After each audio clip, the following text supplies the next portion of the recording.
Yo, magandang hapon. Paggabi na pala mga katropa. Yun, may papakita lang ako sa inyo ang aking bagong harvest. Init-init pa oh. Aking ubi. Laman ng aking ubi. Ayan oh. Hindi ko inakala pala mga katropa na ganito kalaki yung bunga niyo oh. Grabe oh. Parang tig 1 kilo ang bigat oh. Kasi ni-away mo kanina. Laman nga.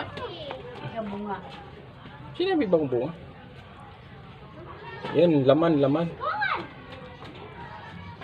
Ito na yung laman ng ating ubi. Dito lang to sa tapat.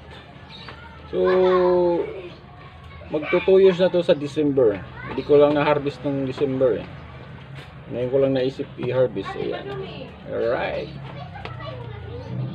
Thanks God sa blessings. Bye-bye.